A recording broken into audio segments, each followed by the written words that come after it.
I'm the Jumper, and I'm going to give you a warning. This video contains spoilers from Fire Emblem Three Houses.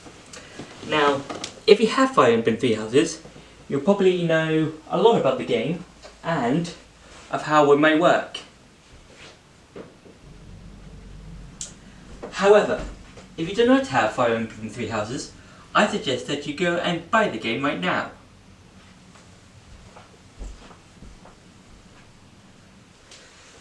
But, if you don't have a Nintendo Switch either, I suggest that you buy that first, and then buy Fire Emblem Three Houses.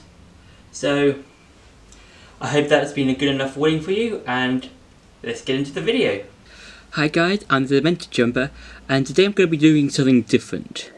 This is going to be a review of a game that I've heard of, but haven't actually played. So this is going to be a portion of the show of the channel called Games That I've Heard of but haven't actually played at all. And for that game, it's Fire Emblem Three Houses, which was released in 2019, made by Nintendo and made for the Nintendo Switch. Now this has been the current Fire Emblem game that should come out in a while. And to be honest, I know a tiny bit about it. From what I know, from the trailers and from what I've known playing the game, is that you're on a mercenary and you get to work as a professor in this monastery, and you get to pick 3 different houses to work in. But you have to choose one in particular, because choosing the house that you pick helps get through the story, and you get to learn about all the different characters in a different house. So the houses in the game are the Blue Lions, whose leader is like an heir to a throne called Dimitri. There's the Red Eagles, who's led by Edelgard or Edelgard. I hope I'm pronouncing that name right. And Edelgard is a heir to the Empire, or like an empire of a land or something. And then there's the Golden Deer, which is led by Claude, whose father is like the leader, or something, and he's going to be the next leader or something. I'm not too sure. But for me, I chose the Blue Lions because blue is my favourite colour, and Blue Lions, that sounds pretty cool. And also you get to have this companion called Sothis, who's this girl who you meet at the very beginning of the game, and she has some sort of amnesia because she can't really remember a lot. Her memory is kind of like fragmented, so you can't really know all about her, but you do get to like talk to her throughout the game, and she'll help you along the way with like this sort of mystery that I'll get to later. So the land that this game is set in is a land called Fordland, or Fordland, I don't know. And that's where the main game takes place. And I said before, you used to work as a mercenary with your father. I think that's what I chose in the game anyway. And yeah, and along the way you get to meet a variety of characters. There are characters that nap all the time, there are characters that are full of themselves, and there's also a guy who just wants to have a girlfriend or try and woo ladies. It's very stereotypical guy who wants to get with the ladies. That character. That's a good character. Quite funny at times. Forgot his name though, even though I just played the game like recently and have been doing for the past few days. So yeah, and throughout the game, you can sometimes be in a battle. And now the battle I quite enjoy because it's kind of like a chessboard. The map, the area that you're in, it's kind of like a chessboard. So you get to move your characters a certain number of spaces in any direction. But unlike chess, you can move all of your characters at once. So instead of like moving, queen to A2 or something, you get to move all your characters either separately or together. And they all have different weapons and spells and stuff. So there are people that might use a mace, people that might use a lance, people that might use spells like fire, thunder, healing, magic, and people that might use a sword. And along the way you can grow with these characters. So you might want to have characters that you might like to be around with and talk to that you might do with other people.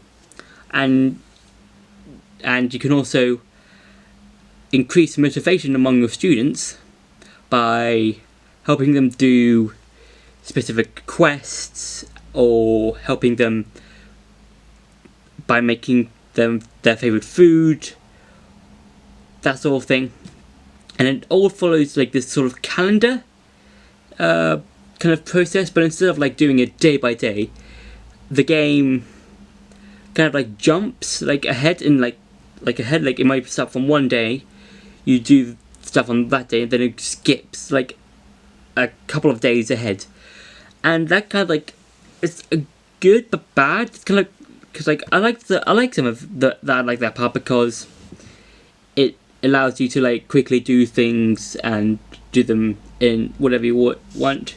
But also like a not good idea. I'm not blaming the game for that. I think it'll be just take longer if the game did that. But it would have been nice to do if like, instead of because there are some days in which you can have a day off to like do quests, interact with people, do battles, do quests that other people have given you, that sort of thing.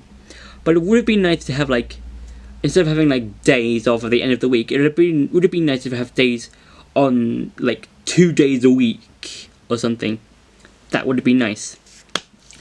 So you can also, and in one of the battles, you can acquire this sword called the Sword of the Curator, which is this hero's relic thing. And it's kind of like, if you've ever watched Tokyo Ghoul, the sword is kind of like the father of the girl's.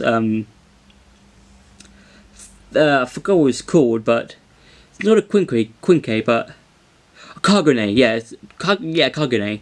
It's kind of like the father's of the daughter's Kagune thing, and it's kind of like a sword that can like has multiple bits like detached from one another. If you know what I'm talking about, if you watch Tokyo Ghoul, you'll know what I'm talking about. If you haven't, then yeah, I'm sorry for you because you haven't watched Tokyo Ghoul. If you do, watch it. If you don't, yeah, I can't really advise you to do what you want, but okay.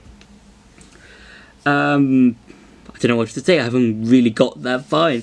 I should say that the girl that you meet at the beginning of the game, Sathis, I think, or Sothis, I forgot the name. I'm going to stop trying to pronounce the name. It has the power to control time, and what I mean by that is in the battlefield, you can like when it's your go, you can activate. You can go back in time to like a specific part. So let's say a character has fallen in battle.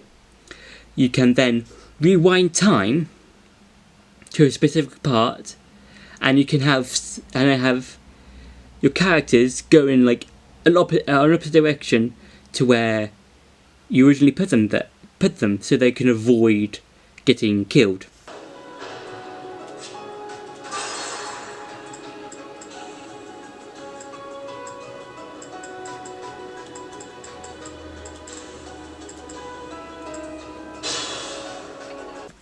Now, at the beginning of the game, before you start everything, you can choose either normal mode, which is like a mode where if your character dies in or falls in battle, not dies, falls in battle, they can get re-healed and they'll be fine.